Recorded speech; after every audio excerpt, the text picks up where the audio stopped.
বিকট শব্দে কেঁপে উঠল এলাকা, উড়ে গেল ঘরের চাল। গঙ্গারামপুরের ঘটনার তদন্তে নেমেছে গঙ্গারাম থানার পুলিশ। যতটা জানা যাচ্ছে, এই ঘটনা ঘটে শুক্রবার দুপুরের দিকে। এলাকায় পৌঁছেই পুলিশ দুজনকে আটক করেছে ইতিমধ্যে। এদিন যে ঘটনার খবর পেয়ে তড়িঘড়ি এলাকায় পৌঁছায় গঙ্গারাম থানার বিশাল পুলিশ বাহিনী। ঘটনার খবর পেয়ে দমকলের একটি ইঞ্জিনও পৌঁছায় ওই স্থানে।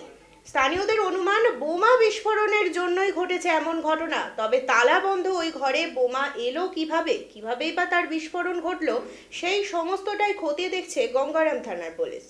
সব উড়ে গেছে। হ্যাঁ,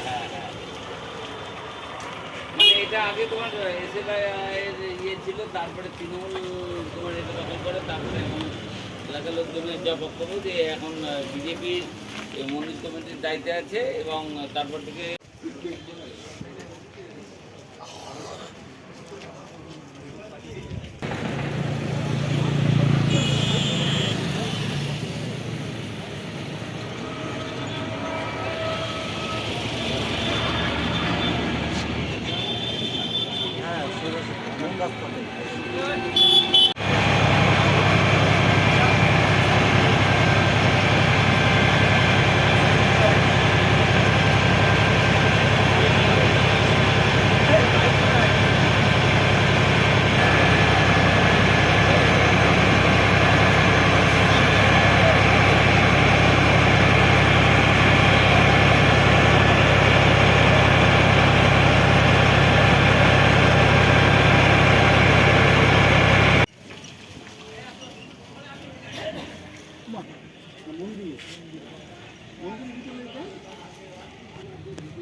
সিপিএমের পাড়ে ছিল আরএসপির।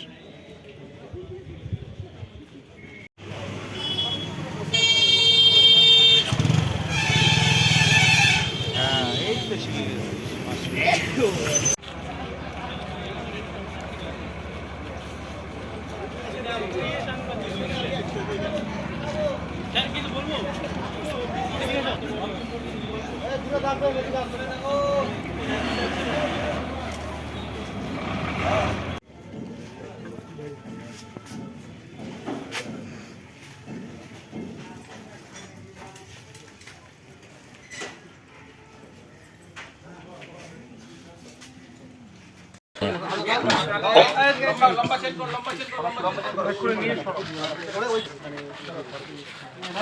লম্বা চেন কর, লম্বা হাতে হাতে আবার একদম যাচ্ছিস তো, লম্বা হয়ে দাঁড়িয়ে দাঁড়াও। এক জায়গায় রাখ, চলে আসি আপনারা তল্লাশি আরও কোনো বিষয় রয়েছে কিনা, যে সেখান থেকে কোনো দুর্ঘটনা সাধারণ মানুষকে দূরে সরে রেখে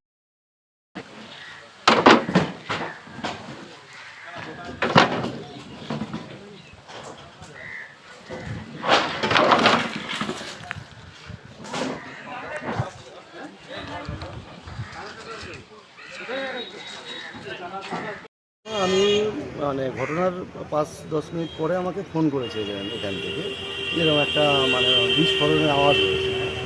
তো আমি তো সঙ্গে সঙ্গে আইসি সাহেবকে ফোন করলাম যে এরকম ব্যাপার। তো ফোন করে আমি স্পটে চলে এসেছি। সে দেখি এখানে একটা লক্ষ্মী মন্দির কমিটি লেখা আছে, যেটা ভান্ডারঘর। ওর ভেতর থেকে বাস্ট হয়েছে, বাইরের থেকে তালা দেওয়া ছিল। ঠিক আছে, কিন্তু এখন চাবি কার কাছে ছিল বা কারা নিয়েছিল সে সম্বন্ধে তো আমার কিছু জানা নেই। পুলিশ তদন্ত করে বের করবে। এটা বহুদিন আগে পার্টি অফিস ছিল, আজ থেকে 7-8 বছর আগে। তারপরে এটা হচ্ছে কোন দলের পার্টি? প্রথমে সিপিএমের ছিল, তারপরে মানে এসএফআই, তারপর হচ্ছে টিএমসিপি, তারপরে এটা হচ্ছে ওই লক্ষ্মীর মন্দির থেকে মন্দির কমিটি সেটা দখল করে এবার নিয়ে নেয়। মন্দিরে তালা দেওয়া ছিল, এখন চাবি কার কাছে, এখন মন্দির কমিটির লোকই বলতে হবে চাবিটা কার কাছে আছে।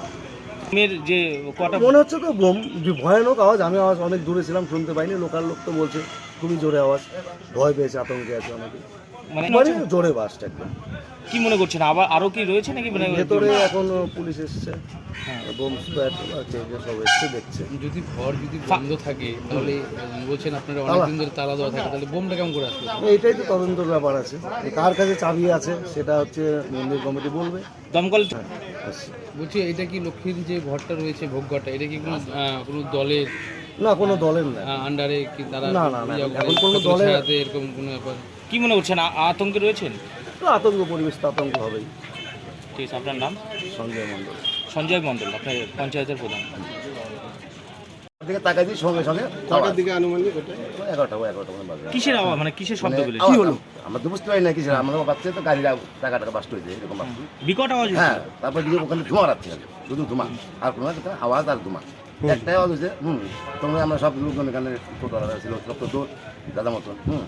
আমার একটু ভয় আছি এখন, যে ভয় পাচ্ছি যে আরো আছে কিনা, যদি আবার বাস্ট হয়।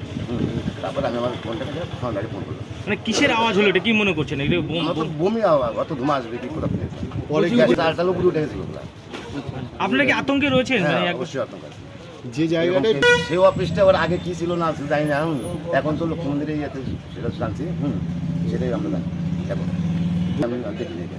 ওটা তো ভিতর থেকে মানে বাসটা বাইরে বাইরে তালা মারা ছিল। ভিতর থেকে বাসটা হয়েছিল। হ্যাঁ। তার মানে কি মনে করছেন, ভিতরে কি মজুত রাখা হয়েছিল? ওটা তো আমরা বলতে পারছি না, এটা শুনে থেকে। ঠিক আছে, আপনার নাম কি? অমর সাথে একটা দোকানে খবর পেলাম যে একটা ব্লাস্ট হয়েছে। এদিকে স্যার, এখানে সামনেই একটা দোকান দেখতে পাচ্ছেন, এখানে খবর পেলাম যে ব্লাস্ট হয়েছে। তারপর আমরা রাশ করেছি, এখন আমরা বিডিএসকে খবর দিয়েছি। তারপর দেখা যাক আস্তে আস্তে কী আনফোল্ড করে। কি মনে হচ্ছে স্যার, কি প্রাথমিকভাবে কি পাচ্ছেন আর কি?